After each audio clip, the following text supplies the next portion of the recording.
Section 3. You will hear a conversation between a tutor and two students who are preparing for an English literature test. First, you have some time to look at questions 21 to 24.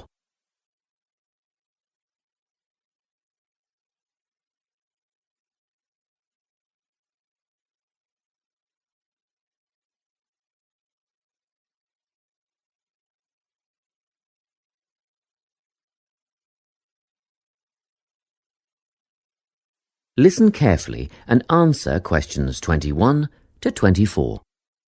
Hello, Lorna, Ian. Glad you could make it. You're the only two who put your names down for this literature tutorial, so let's get started, shall we?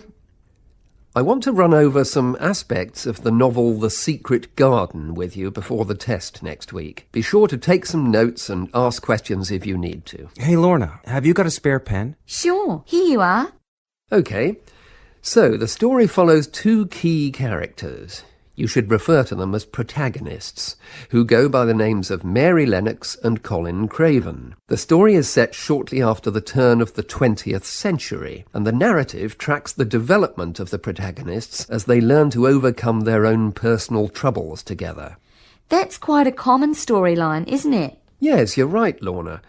So what can you tell me about the character of Mary? Well, in the beginning, she is an angry, rude child who was orphaned after a cholera outbreak and forced to leave India and move to the United Kingdom to her uncle's house in Yorkshire. That's right.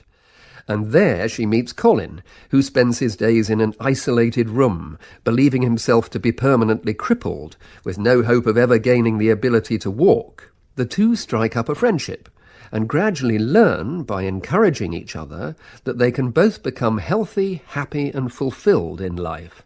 Will we need to remember a lot of these details for the exam? Just the basic outline. Examiners don't want to read a plot summary. They know what the book is about. Focus on narrative techniques instead, such as point of view. What's that mean? It's all about how we see the story.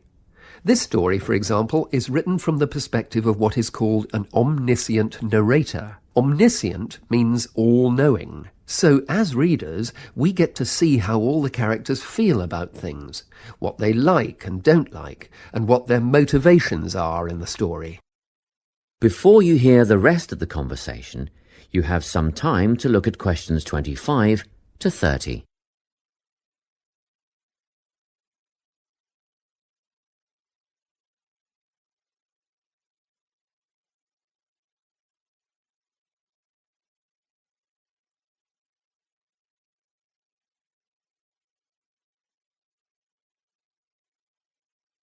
Now listen and answer questions 25 to 30. Won't it be hard to write a technical analysis? After all, it's a kid's book. Well, it was initially pitched at adults, you know.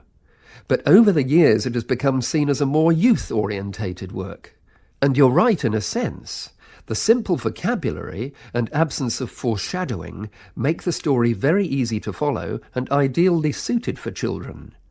But that doesn't mean there isn't much to analyse. Look at the symbolism, for instance. Symbols are things, right? Material things like objects that stand for abstract ideas. Absolutely, yes. And the author uses many of them. There's the robin redbreast, for example, which symbolises the wise and gentle nature that Mary will soon adopt. Note that the robin is described as not at all like the birds in India. Roses are used as well, as a personal symbol for Mistress Craven. You'll see they're always mentioned alongside her name, and Mistress Craven's portrait can also be interpreted as a symbol of her spirit. Are symbols just another name for motifs? No, motifs are a bit different. They don't have as direct a connection with something the way that a symbol does.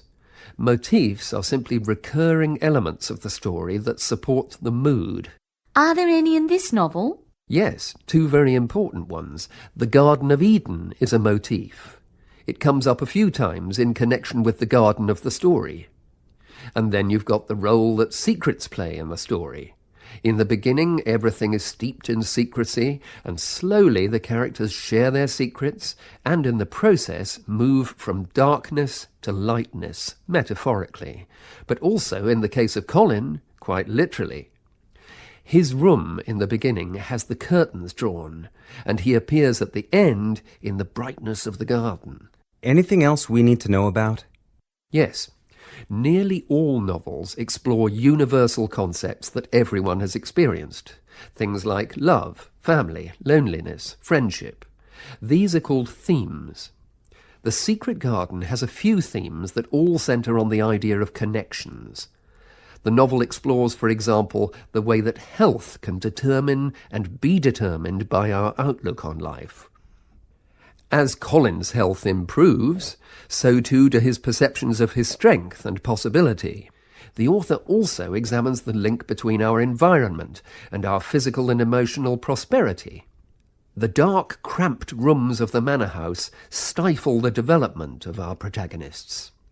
The garden and natural environments allow them to blossom, just as the flowers do. Finally, this book looks at connections between individuals, namely Mary and Colin.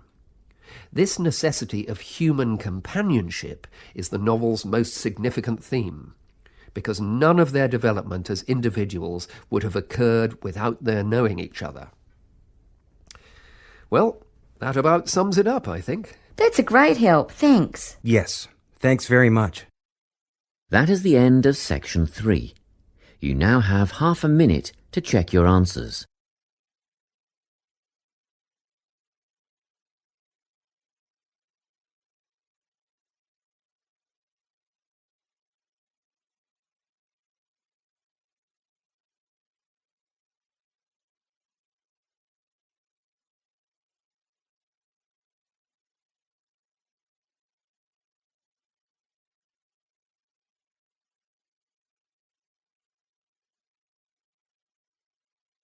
Now turn to section 4.